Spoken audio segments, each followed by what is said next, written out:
right, guys, I'd like to welcome you back to another episode of Weapon H All in One Podcast with your host Herman Austin, aka Weapon H.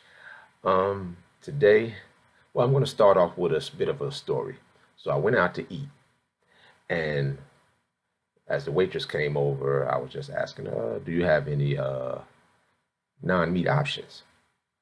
And she was like, "Oh, okay, you're a vegan?" I was like, "Nope." I said, because something, sometimes I do eat fish and things like that. He said, "Oh, you're a pescatarian." I said, "Nope." And so she started getting a little confused. So, what, I mean, vegetarian? Like, no. So, what are you? Well, I'm just coming to get some food. Some days I'll eat this way, some days I may eat that way. I mean, but I don't do chicken, beef, and a lot of major meats, but I will do fish sometimes. But I said, but why did I have to be a certain thing? Why did I have to be part of a certain group just because I made one thing one day? It changes from left to right. Some days I do vegetarian, some days I do vegan, some days I do fish. I'm not part of any group. So it kind of just it messed her day. I mean, well, it didn't mess her day up, but I mean, it just kind of had her confused, and she was just so used to everything being classified as something. So that got me to thinking, like, maybe I should do an episode on how we like to group. And so that's what I'm bringing here today, because you look back in human history, I don't know if it's just that we have an incessant need to belong to something, but it just always seemed like we've always been grouping, categorized into something. No matter who you are, they want to categorize you as some type of group. So I don't know if it's that need or is it just from the programming? Because I mean, we've been getting programmed to be a certain way since we were kids, whether it's through TV, whether it's your parents, but I mean, however you get your program, and they got it from TV. So it's always a bunch of different ways to, that you've been programmed since early on. Like even if you look back at school, you started out, you got the cool kids, you have the nerds, you have the geeks, you have the jocks or sports, whatever. And then it went to college where you start having fraternities and sororities. So it's always been a thing, no matter what level you're on, it's always been put into some type of group.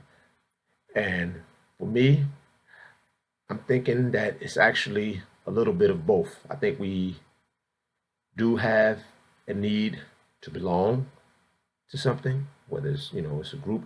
But what I think happens is they know we have the need to belong. Because I mean, you can even see it in the wild. Even with animals, they tend to roll in groups, packs. However you want to word it. But they see that we have a need to belong to something, so they feed you early on about always having to belong, always having to be a part of something, always where you cannot stand alone, or individualism is not really pushed, even when it is an individual, and then they even make that a group of now you're individual, so now you're in that group. So it's always being pushed in the group, and the reason why I believe that is done a lot is the more groups you are, it's more clusters of people. There are smaller amounts of people that can rebel against whatever it is they decide to do. Because they decide to do something, then you got this group may feel one way, this group may feel one way, this group may feel another way. They're all fighting each other while they're able to still just do what they want because it's not enough power to come back at them to be able to stop what it is that some groups may disagree with. And they get to the point where they actually have some groups that like some of the things that they do, even though it's not beneficial to the human race. Some people won't fight it because they'll twist a word or two and make it sound like, yeah, we with you guys. When in actuality they really with nobody, but they're just going to be with really themselves and keeping themselves in control and power. So it's really a matter of control and power as far as their eyes. But going into that, I'm going to go into a few of the groups and how things are grouped out. You can see where the plan is being put in place. So even if we just start by just the major one is race. I mean, you have black, you have white, you have Asian, you have Hispanic, you have the natives. I mean, however you want to put it, they Europeans and the Africans. I mean, however it keeps going, they break it down into races, and that's probably one of the major groups in the initials, where even though we're all just part of the human race. I mean, you have certain people may come from a certain area, you have different blood types, you have different bone structures, you have all of this, but bottom line, it doesn't matter what race you are. You can actually have organs or something used to replace in that body. That means you have to be compatible. So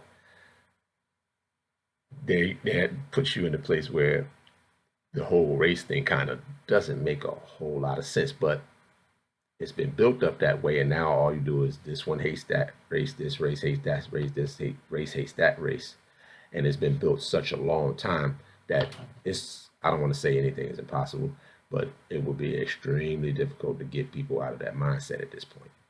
I mean, you can work to, I would say the better it and try to be more open minded and learning about other races and cultures, but that's a really really uphill battle. And then we can add on the one that I spoke about earlier with the food. You have everybody: vegan, the vegetarian, the pescatarian, the omnivores, carnivores, proletarian, koshers, and halal. I mean, you just have so many. But to explain a little bit, the vegans obviously is they don't use any animal products. They don't eat anything with animal products. The vegetarians don't eat meat, but they will have dairy. Pescatarians, they have fish in their diet.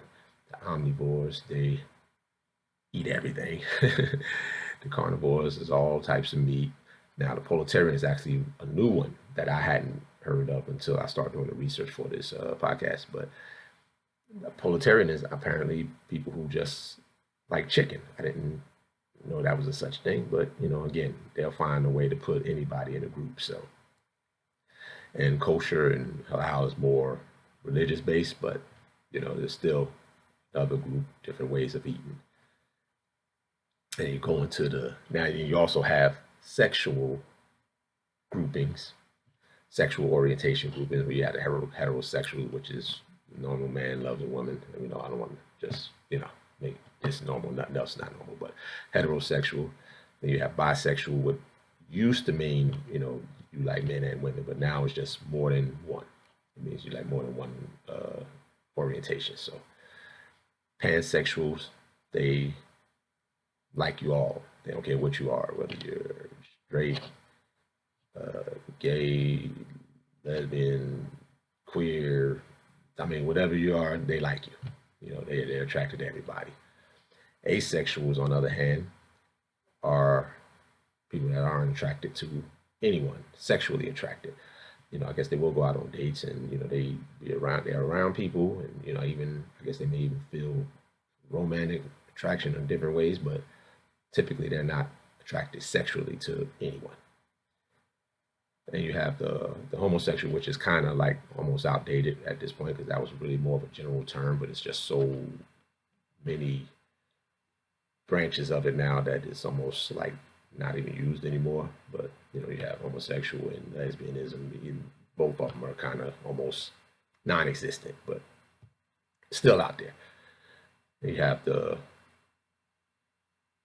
autosexual, which is someone who's basically they're in love with themselves.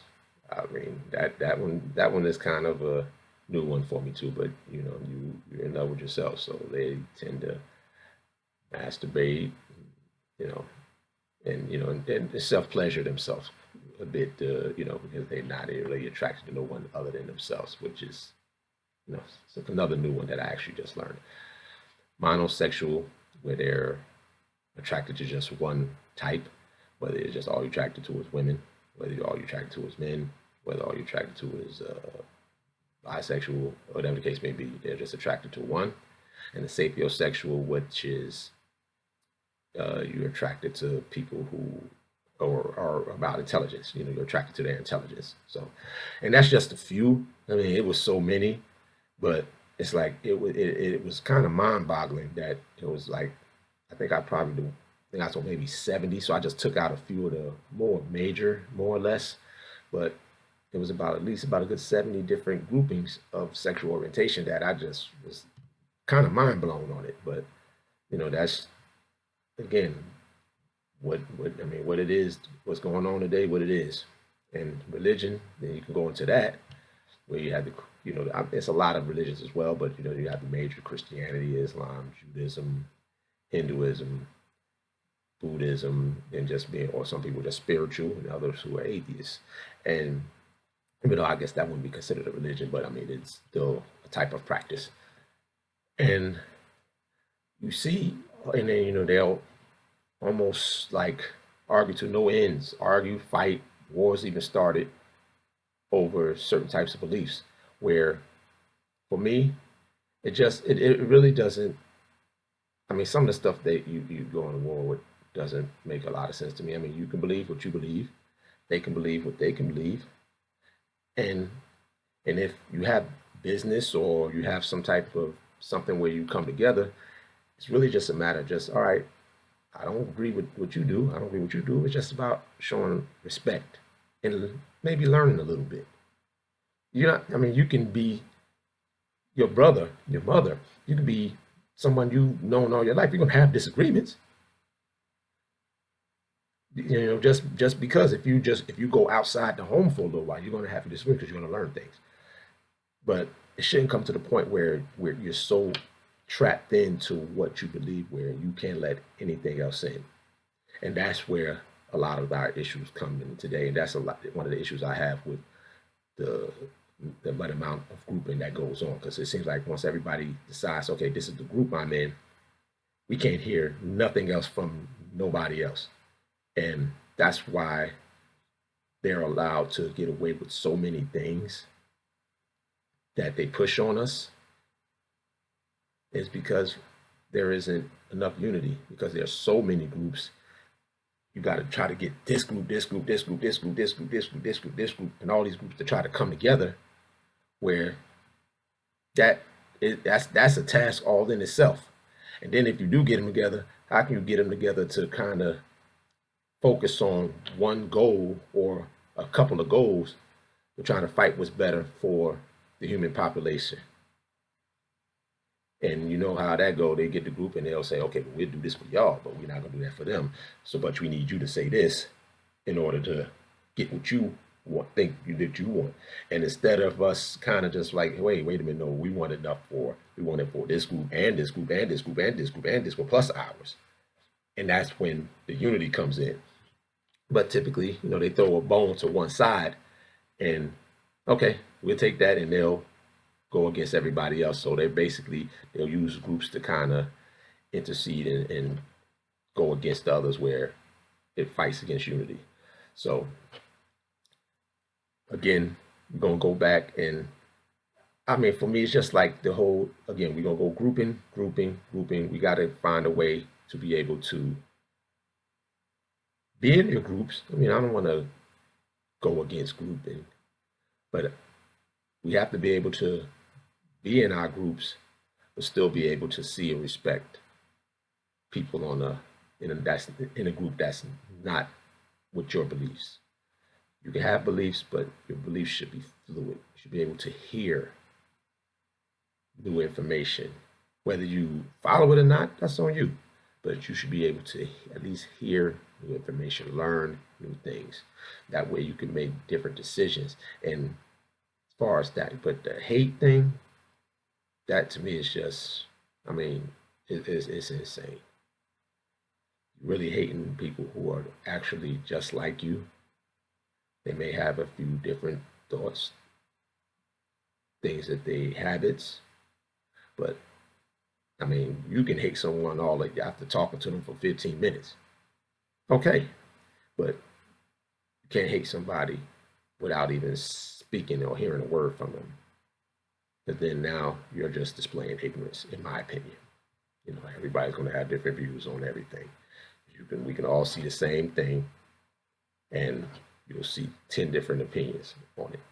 So we have to find a way to be able to push some of this aside and just learn, become better. That's the only way we're going to be able to make a situation that's beneficial to the human race and not just following and doing things of the few, the minor, the few, very few minority, the 1-2% that's running everything. So hopefully you guys are able to take some of this information and start to open your minds a little bit. And just want to thank you for tuning in today. We're going to wrap it up, and make sure you hit that subscribe button on YouTube, whether it's on Spotify, Apple, or Amazon. Just hit that follow button and keep checking in and tuning in for more episodes. Thank you once again for tuning in to Weapon H All-in-One Podcast. See you guys soon.